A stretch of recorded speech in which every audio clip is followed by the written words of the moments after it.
الحمدللہ رب العالمین والصلاة والسلام علی رسولہ الکریم وعلی آلہ واصحابہ اجمعین۔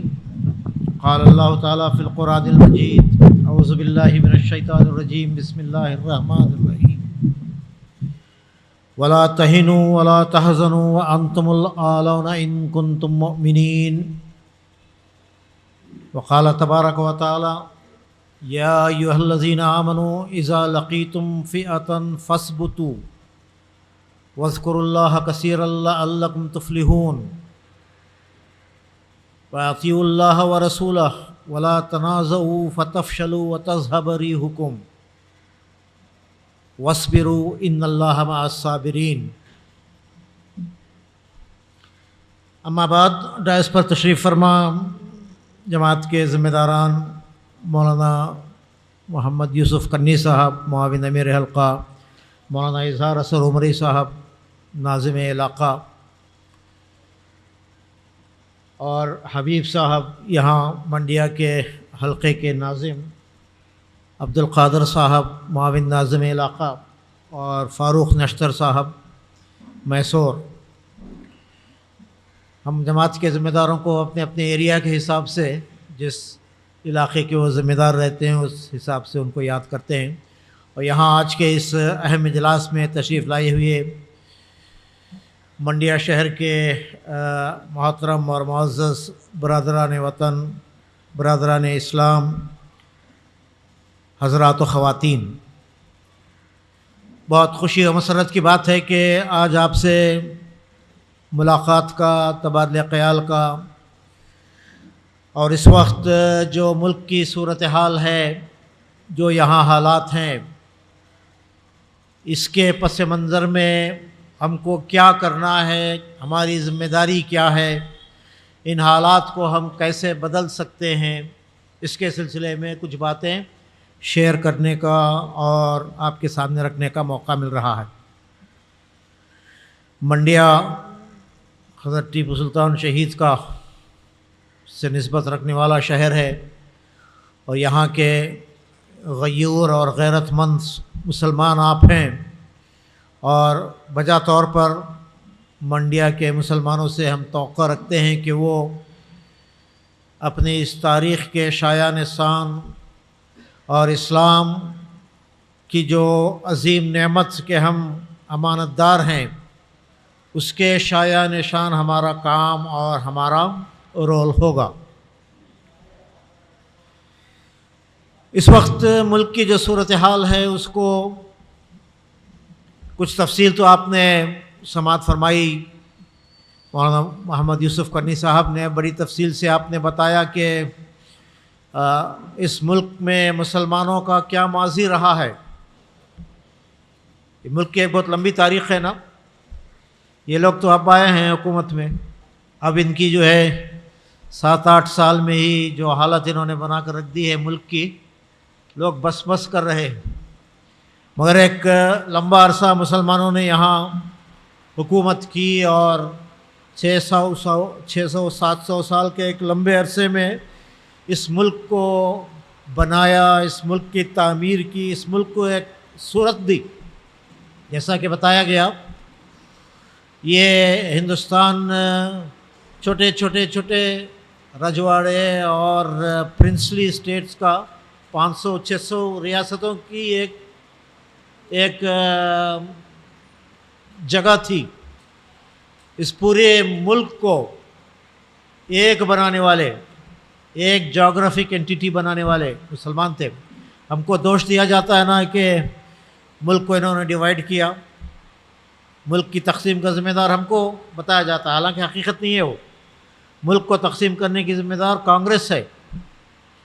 مسلمانوں کو جو یہاں حقوق ملنا چاہیے، مسلمانوں کو جو یہاں برابر کا حصہ ملنا چاہیے، اور اس کے لیے ان کی طرف سے جو کوششیں ہو رہی تھیں، اس پر ان کی ہٹ درمی اور مسلمانوں کو ان کے دین و مذہب سے، اب جیسا کر رہے نا، دین اور مذہب سے الگ کرنے، ان کو محروم کرنے، ان کو سیکنڈ کلاس سٹیزن بنانے کی اس وقت سے بھی جدوجہد چلی ہے کانگریس کی۔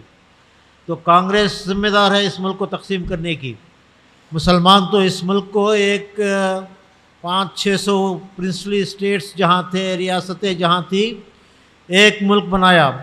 اور آج کا ہندوستانی نہیں، ہندوستان، پاکستان، بنگلہ دیش، برما، افغانستان، یہ سب مل کر ایک وسیع ملک تھا جس کی حکومت یہاں مسلمانوں نے کی ہے.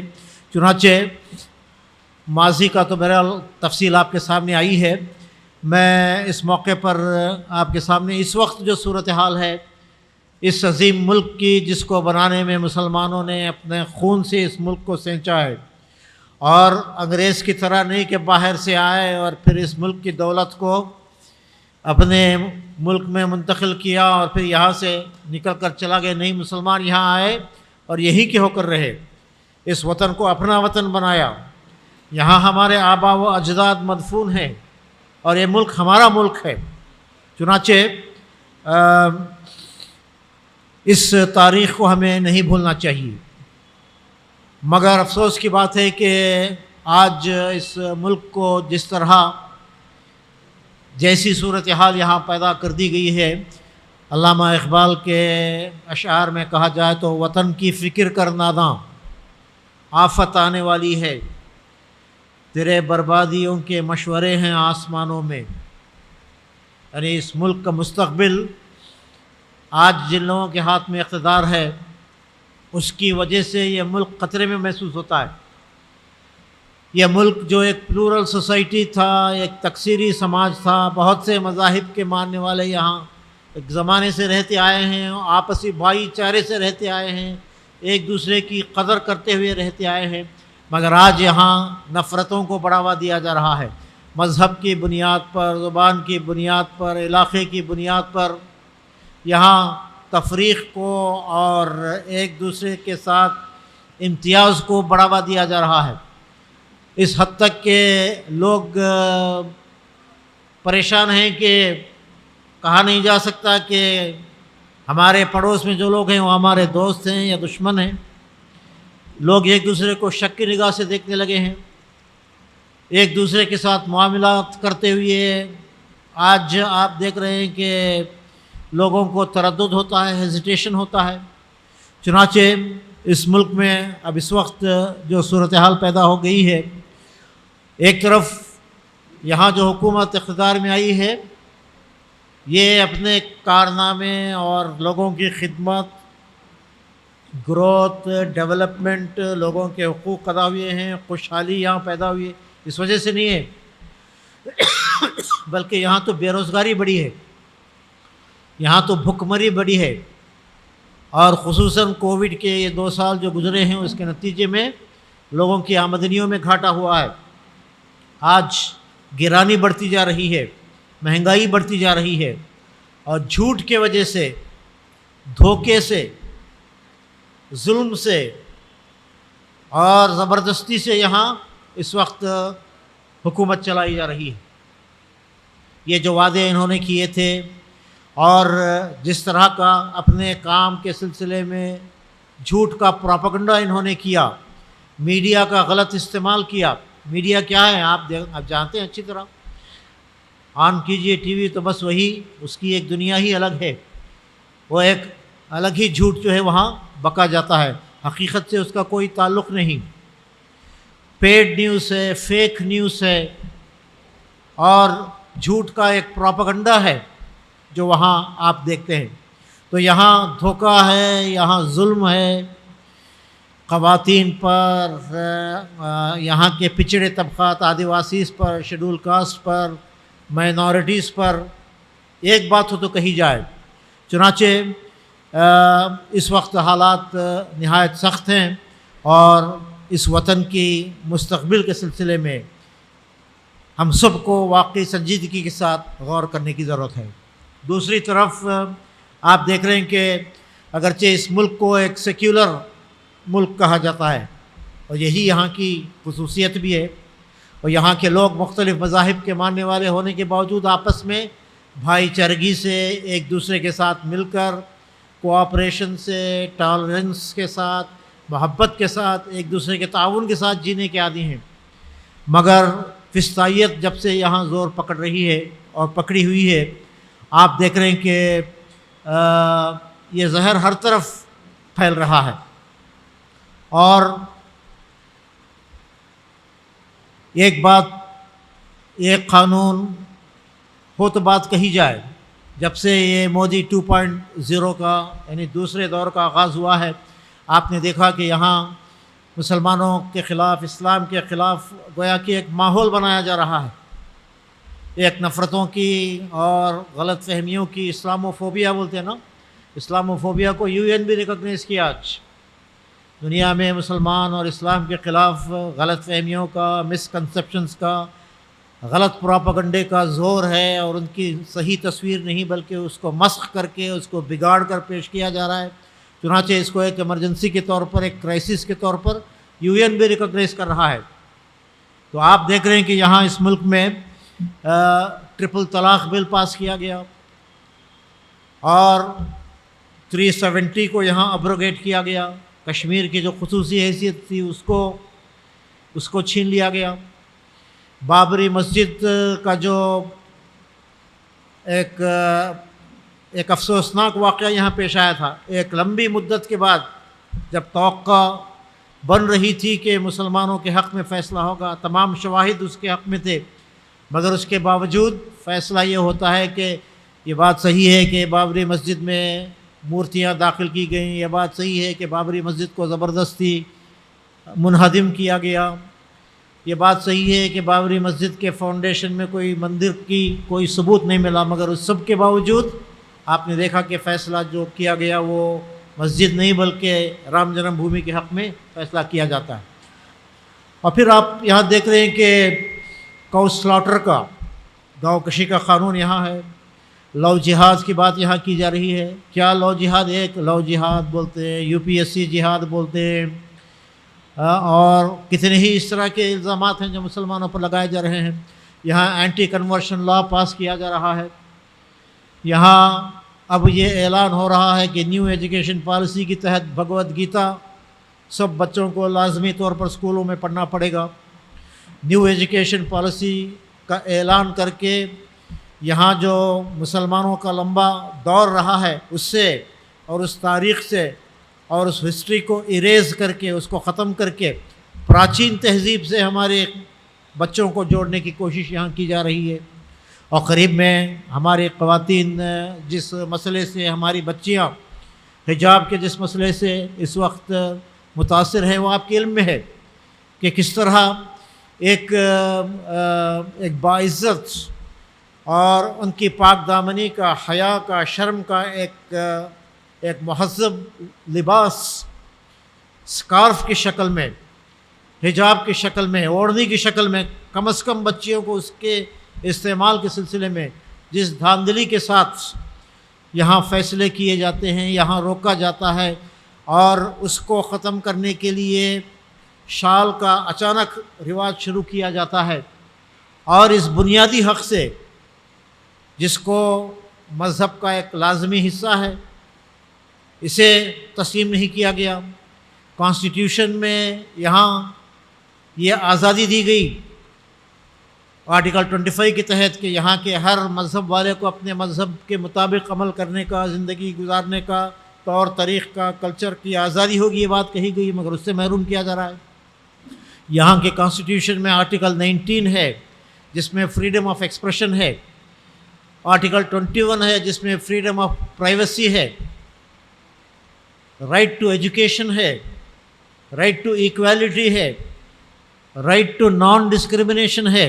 اتنے سارے حقوق ہیں جو کانسٹیٹیوشن ذکر کرتا ہے، مگر ان سب کے خلاف ایک ایسا فیصلہ یہاں کا کورٹ سناتا ہے جس میں ہمارے اس مذہب کو، ہمارے اس آئیڈینٹی کو، ہمارے اس کلچر کو، ہمارے اس عزت اور عفت اور شرم اور حیا کی اس نشانی کو کھینچنے کی یہاں کوششیں کی جا رہی ہیں. تو یہ اس وقت کی صورتحال ہے برادران اسلام جس سے ہم گزر رہے ہیں. اور ایسا معلوم ہوتا ہے کہ فرقہ پرست طاقتوں کی یہ اپنے اقتدار کا نشہ اور مسلمانوں کے سلسلے میں یہ جو غلط رویہ انہوں نے اختیار کیا ہے یہ کچھ عرصے تک چلے گا، مگر ان حالات سے ہم کو متاثر نہیں ہونا ہے، ان حالات سے ہمیں مایوس نہیں ہونا ہے، بلکہ ان حالات کو بدلنے کے سلسلے میں ہم کو عزم اور حوصلے سے کام کرنا ہے۔ چند باتیں ہیں جو میں اس موقع پر ہم کو ان حالات میں کیا کرنا چاہیے، ہمارا ریسپانس کیا ہونا چاہیے، چند امور ہیں جس کی طرف میں آپ کی توجہ دلانا چاہتا ہوں۔ اس سے پہلے ایک حدیث کا حوالہ بھی مناسب ہوگا۔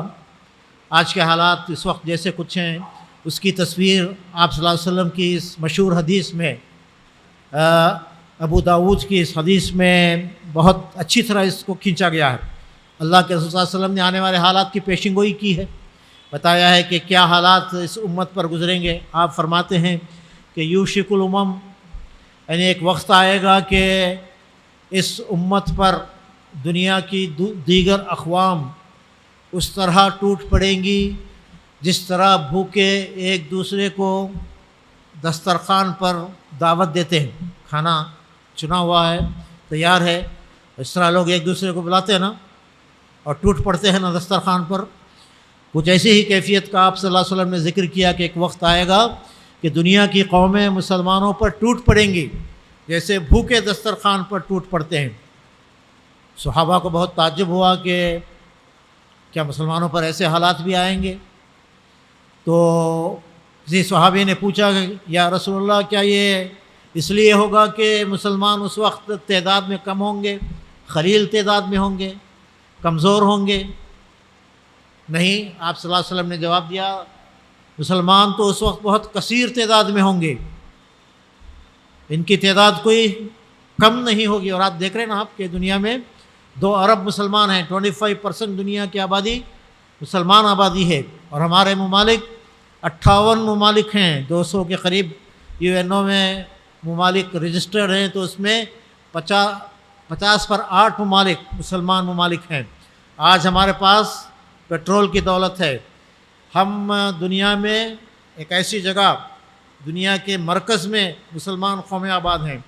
وہ کتنے افسوس کی بات ہے کہ اس سب کچھ کے باوجود آج ہماری جو بے وزنی ہے، آج جو ہماری بے وقاتی ہے، آج جس طرح مسلمانوں کو ذلت اور نکبت کا سامنا کرنا پڑ رہا ہے، جیسا کہ قرآن نے بنی اسرائیل کے سلسلے میں کہا، ضربت علیہم الذلۃ والمسکنہ وباؤوا بغضب من اللہ۔ بنی اسرائیل کی جو حالت ہوئی اس کا ذکر قرآن کر رہا ہے کہ ان پر ذلت اور مسکنت مسلط کر دی گئی اور اللہ کے غضب میں وہ گھر گئے۔ تو آپ صلی اللہ علیہ وسلم نے فرمایا کہ نہیں، اس وقت تمہاری تعداد کثیر ہوگی، مسلمان بہت بڑی آبادی ہوگی، مگر ان کی حالت سمندر پر جو جھاگ آتا ہے نا، جو کچرا جم جاتا ہے نا، اس کے مانند تم ہوگے۔ آپ صلی اللہ علیہ وسلم نے فرمایا تمہاری تعداد بہت ہوگی مگر تم اتنے کمزور ہوگے، بے وزن ہوگے، جیسا کہ سمندر پر اٹھنے والا جھاگ، جو کف اور جو کچرا جم جاتا ہے نا، جس کی کوئی ویلیو نہیں، حیثیت نہیں، وزن نہیں، کوئی فائدہ نہیں، کچھ ایسی صورتحال آپ صلی اللہ علیہ وسلم نے اس کی پیشن گوئی کی۔ اور آپ نے فرمایا کہ تمہاری ہیبت اور تمہارا وزن اور تمہارا لحاظ دوسروں کی نگاہ میں گھٹ جائے گا، ان کے دلوں میں تمہارے سلسلے میں کوئی رعب نہیں ہوگا، تم سے وہ ڈریں گے نہیں، خوف نہیں کھائیں گے۔ یہ ایک وہ زمانہ تھا جو اسی ملک کے سلسلے میں علامہ اقبال نے کہا، ہماری تاریخ کس کی ہیبت سے صنم سہمے ہوئے رہتے تھے، منہ کے بل گر کے ہو اللہ احد کہتے تھے۔ وہ بھی دور دیکھا ہے ہم نے، مسلمانوں کی وہ تاریخ بھی آپ کو یاد ہے، ان کی ہیبت سے، ان کے جلال سے، ان کے رعب سے دوسرے اقوام کانپتے تھے۔ اس ہندوستان کی تاریخ دیکھیے، مغرب کی تاریخ دیکھیے، انگلستان کی تاریخ دیکھیے، وہاں بچوں کو مائیں سلاتی تھیں اور ان کو ڈراتی تھیں، سو جاؤ ورنہ ٹرک آ جائیں گے۔ ترکوں نے اسپین اور یورپ میں جو وہاں جیسا یہاں مسلمانوں نے حکومت کی، وہی 500-600 سال حکومت اسپین میں مسلمانوں کی رہی ہے۔ تو ایک دور وہ بھی تھا ہمارا، مگر آپ صلی اللہ علیہ وسلم نے فرمایا کہ وہ دور آئے گا کہ تم بے وزن ہو جاؤ گے، تمہارا رعب لوگوں کے دلوں سے نکل جائے گا، اور تمہارے دل میں وہن کی بیماری پیدا ہو جائے گی۔ اور آپ صلی اللہ علیہ وسلم سے پوچھا گیا کہ مل وہن یا رسول اللہ، وہن کیا چیز ہے؟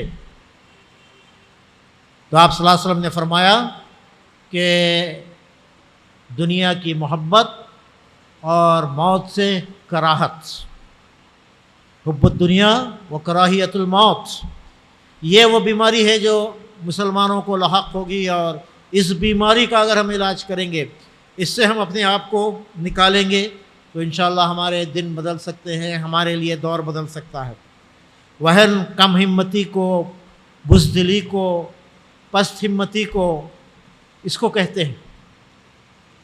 اور جب مسلمان اپنے مقصد کو بھول جاتا ہے، مسلمان اس دنیا میں جس کام کے لیے اسے، جیسا کہ ہمارے آج کے درس میں بھی بات آئی کہ مسلمانوں کا انتخاب ہوا، مسلمانوں کو خیر امہ بنایا گیا، مسلمانوں کو دنیا میں امام بنایا گیا، امت وسط بنایا گیا، امر بالمعروف و نہی عن المنکر کا فریضہ انجام دینے والا بنایا گیا، دنیا کو نیکی اور بھلائی کا سبق سکھانے والا بنایا گیا، انصاف کے قائم کرنے والا بنایا گیا، قوامین بالقسط، کونوا قوامین بالقسط قرآن کہتا ہے، اور عدل اور انصاف کے علمبردار مسلمانوں کو بنایا گیا، اور اس دین کو جو اللہ کے رسول صلی اللہ علیہ وسلم نے ہم تک پہنچایا تھا، اس کو ساری دنیا میں پہنچانے والے اور اس کا عملی نمونہ پیش کرنے والے مسلمانوں کو بنایا گیا تھا۔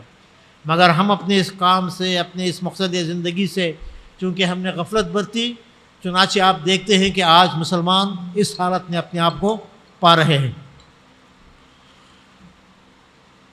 ان حالات میں ہم کو سب سے پہلی بات یہ ہے کہ ہمیں حوصلہ نہیں ہارنا ہے، ہماری ہمت نہیں ٹوٹنا ہے۔ حالات جیسے کچھ بھی ہوں، کتنی ہی سختیاں ہوں، کتنی ہی مشکلات ہوں، کتنی ہی آزمائشیں ہوں، اس میں مسلمانوں کو دل جمعی کے ساتھ، ہمت اور حوصلے کے ساتھ کام کرنا چاہیے۔ مایوسی بھی کوئی مناسب بات نہیں ہے، مایوسی بھی کوئی مناسب بات نہیں ہے، اور اشتعال بھی مناسب نہیں ہے۔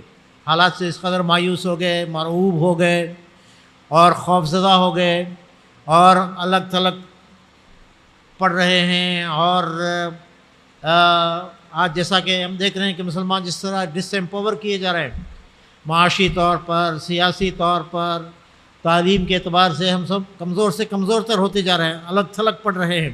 اور سچر کمیشن نے کہا کہ شیڈول کاسٹ سے بھی نیچے مسلمانوں کا نمبر آ گیا ہے۔ تو ہمیں ان حالات سے مایوس نہیں ہونا ہے۔ باطل سے دبنے والے اے آسماں نہیں ہم، 100 بار کر چکا ہے تو امتحان ہمارا۔ ہم ایک لمبی تاریخ رکھنے والی قوم ہیں، بہت سے عروج و زوال اور مد و جزر اور اپس اینڈ ڈاؤنس ہماری تاریخ میں آئے ہیں، مگر ہم کو اس سے مایوس ہونے کی ضرورت نہیں ہے۔ حالات میں ہم نے جو اپنے فرض کو بھولا ہے، ہم نے جو کوتاہیاں کی ہیں، ہم جس غفلت کا شکار ہیں، اس سے اپنے آپ کو نکالنے کی اور ان حالات کو بہتر بنانے کی ہمیں فکر کرنا چاہیے۔ تو مایوسی بھی کوئی مناسب بات نہیں ہے، اور اسی طرح اشتعال بھی کوئی مناسب بات نہیں ہے، ریاکشنری بننا بھی کوئی صحیح بات نہیں ہے۔ بعض وقت ہمارے نوجوان اور ہمارے بچے حالات سے اس قدر غصہ ان کو ہوتا ہے اور انتقام لینا چاہتے ہیں، اور وہی طریقے اختیار کرنا چاہتے ہیں جو ظالموں کے ہیں، جو دوسری قوم اختیار کر رہی ہے، وہی دشمنی، وہی ظلم، وہی زیادتی، وہی ٹکر لیں گے، اور یہ بھی کوئی مناسب طریقہ نہیں ہے۔ اس سے بھی جو ہے ہمارے مسائل کا حل نہیں ہوگا۔ تو ہمیں نہ مایوس ہونا ہے، نہ مشتعل ہونا ہے، بلکہ ہوش و حواس کے ساتھ، حکمت کے ساتھ، صبر کے ساتھ، ایمان کے ساتھ، توکل کے ساتھ اپنا راستہ بنانا ہے۔ اسلام پر ہم صحیح طور پر قائم ہوں گے تو انشاءاللہ ہمارا مستقبل تابناک ہو سکتا ہے۔ ایک اور آیت میں نے آپ کے سامنے پڑھی، اور اس کے حوالے سے ہمارا کیا کام اور ہمارا کیا طرز عمل ہونا چاہیے، میں اس کو آپ کے سامنے رکھ کر اپنی بات کو اختتام تک لے جانا چاہوں گا۔ سورہ انفال کی آیت ہے جو میں نے آپ کے سامنے پڑھی، یا ایھا الذین آمنوا اذا لقیتم فئۃ، اے لوگوں جو ایمان لائے ہو، جب تمہیں کسی گروہ سے مقابلہ درپیش ہو. یہ آیات جنگ بدر کے پس منظر میں ہیں، مگر آج آپ دیکھ رہے ہیں کہ دنیا میں اس وقت مسلمان ہر طرف سے گویا کہ ان پر چومکھی لڑائی ان کے خلاف ہو رہی ہے، پروپیگنڈا وار ہے، کہیں عملاً جنگیں ہو رہی ہیں، اور کہیں اس طرح کی صورتحال ہے، ایک سیج کی ایک سچویشن ہے جو آج اس وقت اس ملک میں آپ دیکھ رہے ہیں. تو ایسے حالات جب ہوں اور ہر طرف سے آپ پر حملے ہو رہے ہوں تو ہمیں کیا کرنا چاہیے، اس کی تفصیل اور اس کی ہدایت اور رہنمائی اس آیت میں ہمیں ملتی ہے. سب سے پہلی بات جو بتائی جا رہی ہے وہ یہ کہ اذا لقیتم فئۃ، جب تمہارا مقابلہ کسی گروہ سے ہو تو تمہیں فاثبتوا، ثابت قدم رہنا چاہیے، اپنے موقف پر ڈٹنا چاہیے، اسلام سے کنارہ کشی اختیار کرنا، اپنے اصولوں کو چھوڑ دینا اور کچھ کمپرومائز کا راستہ اختیار کرنا نہیں، بلکہ مسلمانوں کو اپنے اصولوں پر، اپنے ایمان کے تقاضوں پر، اپنے اسلام پر، اپنے شعائر پر، شعائر اللہ کہتے ہیں نا، یعنی نشانیاں، اللہ تعالیٰ کی نشانیاں، اور اپنے مذہب کے تحفظ پر، اپنے آئیڈینٹی کو باقی رکھنے پر، اس پر ہمیں مضبوطی کے ساتھ جمنا چاہیے.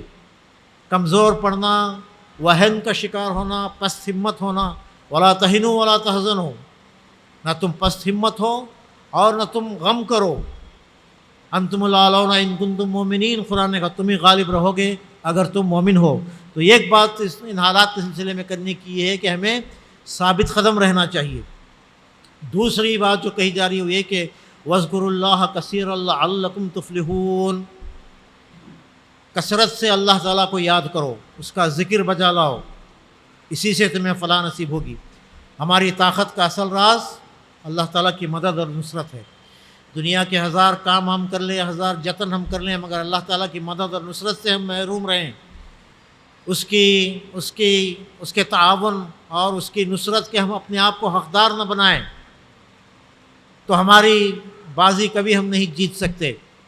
اللہ سے ہمارا تعلق مضبوط ہونا چاہیے، تعلق باللہ، اللہ تعالیٰ پر توکل، اسی پر بھروسہ کرنا، اس کے ہو رہنا، اعتصام باللہ، بات آئی جو درس آپ کے سامنے دیا گیا، اللہ تعالیٰ سے اپنے آپ کو مضبوطی کے ساتھ جوڑنا اور جمانا، اور اس کا ذکر اور اس کی یاد اپنے دلوں میں بسانا.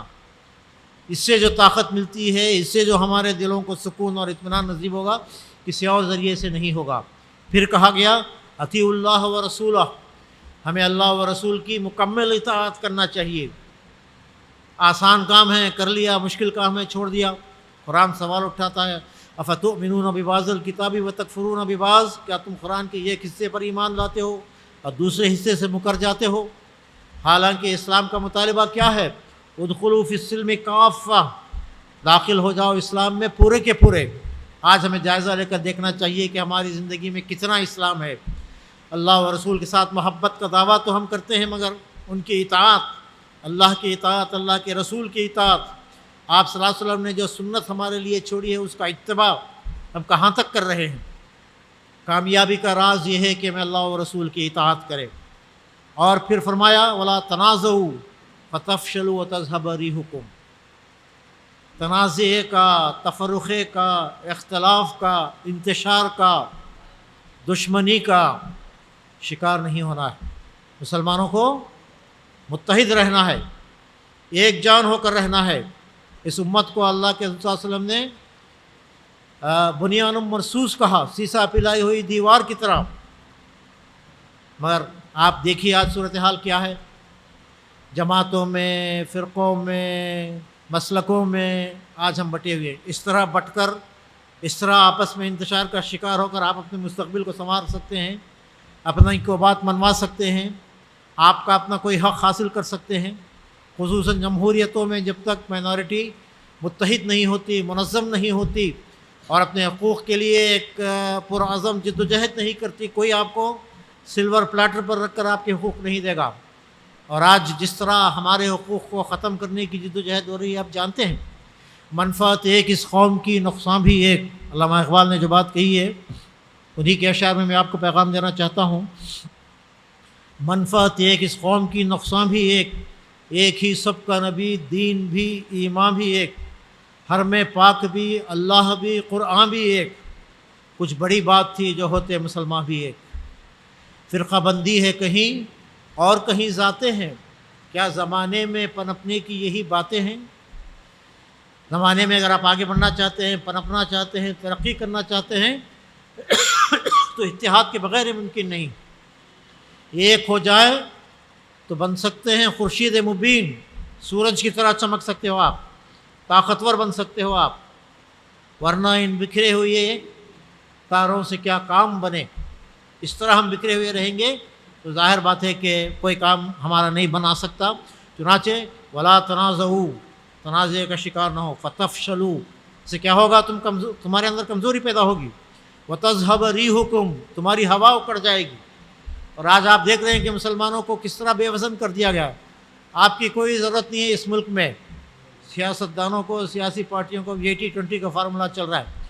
20 کو جو ہے، 20 کے وجود کو ہی دوسرے معنوں میں کوئی ویلیو نہیں ہے۔ آپ کو بتا کر اور آپ کا ڈر دلا کر، آپ کے اتحاد کا اور آپ کی تصویر بگاڑ کر کہ ملک دشمن ہیں اور اینٹی نیشنل ہیں اور فلاں ہیں، 80% کو اکٹھا کیا جا رہا ہے اور آپ سے بے نیاز ہو کر یہاں حکومت پر قبضہ کیا جا رہا ہے۔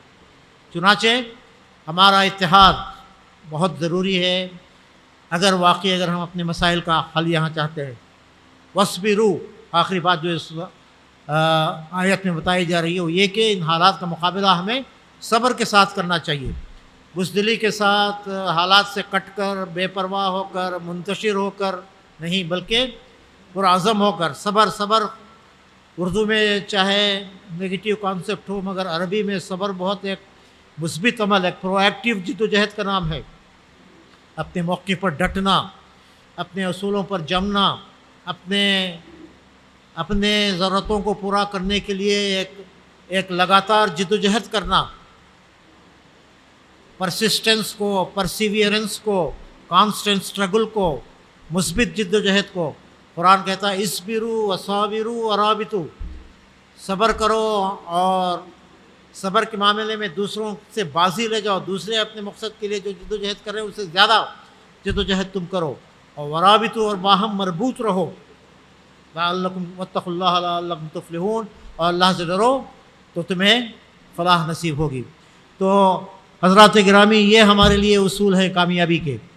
ضرورت اس بات کی ہے کہ ان اصولوں پر ہم اپنے آپ کو جوڑیں، جمائیں اور حالات کا مقابلہ ڈٹ کر کریں۔ تو نہ مٹ جائے گا ایران کے مٹ جانے سے۔ علامہ اقبال نے جو بات کہی ہے، ہم کو حالات سے متاثر ہونے کی ضرورت نہیں ہے۔ تو نہ مٹ جائے گا ایران کے مٹ جانے سے، نشہ میں کو تعلق نہیں پیمانے سے، ہے ایاں یورش تاتار کے افسانے سے، پاسباں مل گئے کعبے کو صنم خانے سے۔ ایک دور 500 سال پہلے ہم پر ایسا بھی گزرا ہے، عراق اور بغداد اور ڈماسکس جہاں مسلمانوں کا پایہ تخت تھا، تاتاریوں کے حملے کے نتیجے میں وہاں خون کی ندیاں بہہ گئیں، اینٹ سے اینٹ بجا کر رکھ دی گئی۔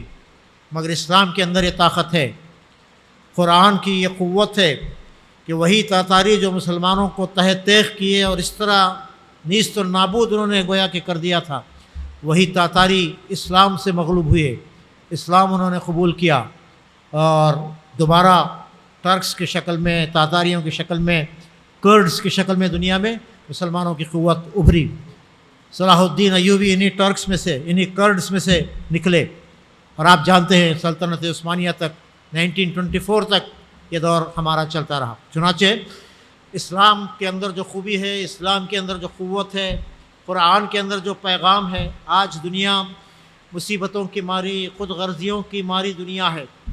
متمدن دنیا بھی آپ دیکھ رہے ہیں، ایڈوانسڈ سوسائٹی جو ویسٹرن ورلڈ ہے، آج نیشنلزم کا جو روگ ان کو لگا ہوا ہے، آپ دیکھ رہے ہیں یوکرین اور رشیا کی جو وار ہے، کچھ نہیں کہا جا سکتا کہ وہ 3rd ورلڈ وار میں تبدیل نہیں ہوگی۔ نیوکلیئر وارفیئر کا امکان پیچھے لگا ہوا ہی ہے، تو وہاں بھی یہی صورتحال ہے۔ اور اس ملک میں خاص طور پر جب سے فرقہ پرست طاقتیں ابھری ہیں، یہاں کی عام انسان کی زندگی اجیرن ہوئی ہے اور مسائل کا ایک انبار ہے جو ہم یہاں دیکھ رہے ہیں۔ چنانچہ ہم کو انڈیا کی جو صحیح صورتحال ہے اس کی طرف لوگوں کو متوجہ کرنا ہے۔ صحیح آئیڈیا آف انڈیا کیا ہے، کانسٹیٹیوشن ہمارا کیا کہتا ہے، سیکولر نیریٹیو یہاں کھڑا کرنے کی، فیسسٹ نیریٹیو کے مقابلے میں ایک سیکولر نیریٹیو کو بلڈ اپ کرنے کی، انسانیت پر، اخلاق پر، ویلیوز پر، عدل پر، جسٹس پر، امن اور پیس پر لوگوں کو جوڑنے کی۔ مسلمان الگ تھلگ رہے ہیں، اس میں ہمارا مستقبل نہیں ہے۔ بڑے پیمانے پر ہم کو برادران وطن سے اپنے روابط اختیار کرنا ہے۔ یہاں کی بڑی آبادی مظلوم آبادی ہے۔ یہاں کی 80-90% آبادی وہ ہے جو یہاں کے چند فیصد اپر کاسٹ کے ہاتھوں میں ظلم کی چکی میں پس رہی ہے۔ ان مظلوموں کو متحد کرنا، ان کو صحیح انڈیا کا مستقبل صحیح معنوں میں کیا ہے، انڈیا کا صحیح نیریٹو کیا ہے، اس کو سمجھانے کی ضرورت ہے۔ اور ضرورت اس بات کی ہے کہ اسلام کی صحیح تصویر کو لوگوں کے سامنے بیان کیا جائے، اپنے قول سے اور اپنے عمل سے۔ ہمیں اسلام کا ایک نمونہ بننا ہے۔ دعوت میں ہمارے لیے مستقبل ہے، اسلام ہی ہمارے لیے کامیابی کی شاہ کلید ہے۔ تو حالات سے متاثر ہوئے بغیر ہم پھر وہ سبق جو ہمیں اسلام سکھاتا ہے، سبق پڑھ پھر صداقت کا، عدالت کا، شجاعت کا، لیا جائے گا تجھ سے کام دنیا کی امامت کا۔ ہمارے پاس جو خزانہ ہے اسلام کی شکل میں، اگر ہم اس پر صحیح ثابت ہوں، اسلام کا سچا نمونہ اپنے زندگیوں میں پیش کریں، تو پھر انشاءاللہ ہمارا مستقبل روشن ہو سکتا ہے۔ صداقت، عدالت، شجاعت جیسے جو کردار ہے، جو اخلاق ہے، لوگ نفرتوں کی آگ یہاں پھیلا رہے ہیں۔ آپ محبت کا پیغام لوگوں کے سامنے پیش کیجئے۔ وَلَا تَسْتَوِي الْحَسَنَةُ وَلَا السَّيِّئَةُ، نیکی اور بدی کبھی یکساں نہیں ہو سکتے۔ ادفع بالتی ہی احسن، برائی کو دفع کرو بہترین نیکی کے ساتھ، محبت کا پیغام لے کر، اخلاق کا پیغام لے کر، بھائی چارگی کا، خدمت کا پیغام لے کر مسلمان اس ملک میں اپنی تصویر بنائیں، تو پھر انشاءاللہ وہ دن دور نہیں ہے کہ آپ کی حقیقی، آپ کے ویلیو کو، آپ کی اہمیت کو یہاں محسوس کیا جائے گا۔ آخری بات جو میں اس موقع پر یہ کہنا چاہتا ہوں یہ کہ رفقائے محترم، حضرات گرامی، بڑی خوشی کی بات ہے کہ آپ سے ملاقات و بات چیت کا موقع ملا۔ جماعت اسلامی کی دعوت یہی ہے کہ مسلمان اپنے اس اصل حیثیت کو پہچانیں، اپنے اس صحیح مقام داعی اللہ ہونے والے کے اس مقام کو، ومن احسن قولا ممن دعا الی اللہ قرآن کہتا ہے، اس سے بہتر بات اور کس کی ہو سکتی ہے جو اللہ کی طرف بلائے، وعمل صالحا وقال اننی من المسلمین، اور نیک عمل کرے اور فخر کے ساتھ کہے کہ میں مسلمان ہوں۔ یہ ہمارا راستہ ہے، یہ ہمارا مقام ہے، یہ ہماری اصل شناخت ہے۔ اسی لیے ہمیں مسلمان بنایا گیا ہے، اسی لیے ہماری روزہ اور نماز ہے۔ وہ زمانے میں معزز تھے مسلمان ہو کر، اور تم خوار ہوئے تارک قرآن ہو کر، تو قرآن کو مضبوطی کے ساتھ پکڑنا اور اپنے اس داعیانہ مقام کے تقاضوں کو سمجھنا، اس کو پورا کرنا۔ جماعت اسلامی کی دعوت یہی ہے کہ مسلمان یہاں اپنے آپ کو ایک اقلیت، ایک مظلوم قوم، ایک پچھڑی ہوئی قوم اور حالات کے شکار قوم نہیں، بلکہ اپنے آپ کو ہمت کے ساتھ، اللہ تعالیٰ نے، قرآن نے ہمارا جو مقام متعین کیا ہے، خیر امہ ہونے کا اور داعی اللہ ہونے کا اور انصاف کے علمبردار ہونے کا، اس مقام کو، اپنے اس حیثیت کو پہچانیں، اور قرآن اور آپ صلی اللہ علیہ وسلم کی زندگی میں ہمارے لیے جو بہترین نمونہ ہے اس کو اختیار کرنے کی، اس پر ثابت قدم رہنے کی ہم سب عزم کریں، حوصلہ کریں۔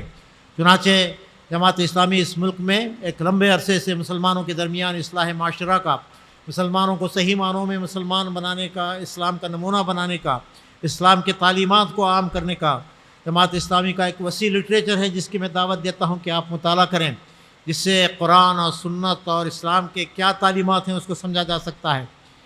ہمارے آئلی قوانین کیا ہیں، پرسنل لا کیا ہے، اس کو خود ہمیں سمجھنا ہے۔ ایک تو وہ خطرہ ہے جو باہر سے لگا ہوا ہے، اور اس سے بڑا خطرہ یہ ہے کہ ہم خود نہیں جانتے کہ اسلام کا پرسنل لا کیا ہے، خاندانی تعلیمات ہمارے کیا ہیں، اس کو سمجھنے کی ضرورت ہے۔ اپنے آپ کو صحیح معنوں میں اسلام کا ایک نمونہ بنانے کی ضرورت ہے۔ ہمارے گھر، ہمارے تعلیمی ادارے، ہمارے تجارتیں اور ہماری جماعتیں اور ہمارے معاملات، ہر حیثیت میں ہم کو اسلام کا نمونہ بننا ہے۔ دوسری بات یہ ہے کہ ہمیں اس ملک میں اسلام کی دعوت کا کام کرنا چاہیے۔ اسلام کا یہاں بہت غلط تعارف ہوا ہے، اور افسوس کی بات کہ 1000 سالہ تاریخ ہونے کے باوجود بھی بہت کم ایسا موقع ہوا کہ یہاں کے برادران وطن کو اور دیگر مذاہب کے لوگوں کو ہم نے اسلام کی تعلیم بتائی ہو۔